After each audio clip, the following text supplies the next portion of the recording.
ಒಳ್ಳೇದೇ, ಕೋತಿ ಕೈಗೆ ಸಿಕ್ಕರೆ ಅಷ್ಟೇ ನಾವು ಯೋಚನೆ ಮಾಡಬೇಕು. ಪ್ಲಸ್ಸು ಮೈನಸ್ಸು ಎರಡೂ ಇರುತ್ತೆ.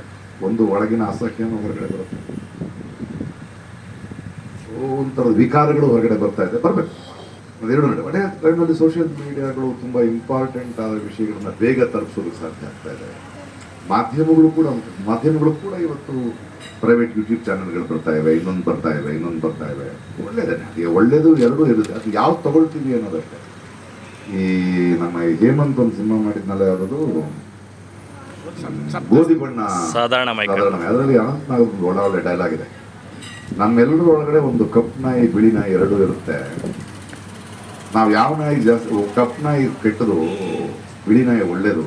ನಾವು ಯಾವುದಕ್ಕೆ ಊಟ ಜಾಸ್ತಿ ಹಾಕ್ತೀವೋ ಅದರ ಮೇಲೆ ಡಿಪೆಂಡ್ ಆಗುತ್ತೆ.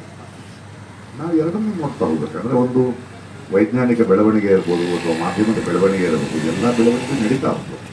ಅಣುಬಾಂಬು ಕಂಡುಹಿಡಿದಿದ್ದು ಎಲೆಕ್ಟ್ರಿಸಿಟಿಗೋ ಎನರ್ಜಿಗೆ, ಇನ್ನೊಬ್ಬನ ಕೊಲ್ಲಕ್ಕಲ್ಲ. ಹಾಗೆ ನಮ್ಮಲ್ಲಿಯ ಒಂದು ಮನಸ್ಸಾಕ್ಷಿ, ನಮ್ಮ ಆತ್ಮಾವಲೋಕನೆ, ನಾವು ಯಾವಾಗ ಏನು ಮಾತಾಡ್ತೀವಿ. ಯಾಕಂದರೆ ಸೋಷಿಯಲ್ ಮೀಡಿಯಾ ಮತ್ತು ಪತ್ರಿಕೆ ಮಾಧ್ಯಮದಲ್ಲಿ ಮಾತಾಡಬೇಕಾದ್ರೆ ಅಥವಾ ನಾವೊಂದು ನ್ಯೂಸ್ ಮಾಡಬೇಕಾದ್ರೆ, ಒಂದು ವಿಷಯವನ್ನು ತೋರಿಸ್ಬೇಕಾದ್ರೆ ಯಾರೋ ಒಬ್ಬರ ಮೇಲಲ್ವಲ್ಲ, ಹೆಣ್ಮಕ್ಳು ನೋಡ್ತಿರ್ತಾರೆ, ಯಂಗ್ಸ್ಟರ್ಸ್ ನೋಡ್ತಿರ್ತಾರೆ, ತಾಯಂದಿರು ನೋಡ್ತಿರ್ತಾರೆ. ಒಂದು ಸಮಾಜದ ಒಂದು ಸ್ವಾಸ್ಥ್ಯ ನೋಡ್ತಾ ಇರುತ್ತೆ. ಅವರು ನಾವೇನು ಕಲ್ಪಿಸ್ಬೇಕು, ಯಾವುದು ಇಂಪಾರ್ಟೆಂಟ್ ಮಾಡ್ಕೋಬೇಕು, ಅದು ನಮ್ಮ ಕೈನಲ್ಲಿರೋದು. ಸೊ ಇವತ್ತಿನ ಯಂಗ್ಸ್ಟರ್ಸ್ ಏನು ತಪ್ಪೇನಿಲ್ಲ. ಒಬ್ಬರಿಬ್ಬರು ತಪ್ಪನ್ನು ಮಾಡಿದ ತಕ್ಷಣ ಎಲ್ಲರನ್ನೂ ತಪ್ಪೋತಾರೆ. ಯಾಕಂದರೆ ಇದು ವಂಡರ್ಫುಲ್ ಆಗಿದ್ದಾರೆ. ಅವ್ರನ್ನ 40 ವರ್ಷ ಬದುಕೋ ಪ್ರಪಂಚದ ಬಗ್ಗೆ ಯೋಚನೆ ಮಾಡ್ತಾ ಇದ್ದಾರೆ. Let us all B responsible. Sir, ನೀವು ಹೇಳ್ದಾಗೆ ಹೆಂಗೆ ಉತ್ತರ ಕೊಡೋದು ಗೊತ್ತಾ ನಾನು ಅದಕ್ಕೆ? ಘಟನಾವಳಿಗಳಿಗೆ ಫಸ್ಟ್ ಕೊಡಿ, ಆಮೇಲೆ ಈಗ ಯಂಗ್ಸ್ಟರ್ಸ್ಗಳ ಬಗ್ಗೆ. ಘಟನಾವಳಿಗಳು ಎಲ್ಲ ಮಾತಾಡ್ತಾ ಇದ್ದಾರೆ 1.5 ತಿಂಗಳಿಂದ ಅಲ್ವಾ.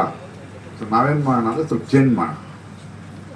ನೀವು ದರ್ಶನ್ ಬಗ್ಗೆ ಮಾತಾಡ್ಬೇಕು, ಸೂರಜ್ ರೇವಣ್ಣನ ಬಗ್ಗೆ ಮಾತಾಡ್ಬೇಕು, ಪ್ರಜ್ವಲ್ ರೇವಣ್ಣನ ಬಗ್ಗೆ ಮಾತಾಡ್ಬೇಕು, ಯಡಿಯೂರಪ್ಪನವ್ರ ಬಗ್ಗೆ ಮಾತಾಡ್ಬೇಕು ಅಲ್ವಾ.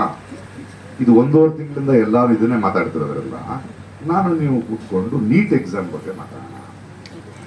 ಅಂಗನವಾಡಿ ಕಾರ್ಯಕರ್ತೆಯರಿಗೆ ಸಂಬಳ ಜಾಸ್ತಿ ಆಗ್ತಿಲ್ಲ, ಅದರ ಬಗ್ಗೆ ಮಾತಾಡೋಣ.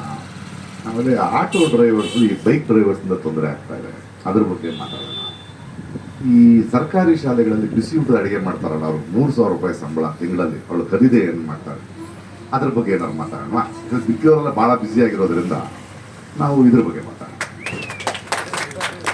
ಅಲ್ವಾ. ಗ್ಯಾರಂಟಿ ನ್ಯೂಸ್, ಸುದ್ದಿ ಖಚಿತ, ನ್ಯಾಯ ನಿಶ್ಚಿತ.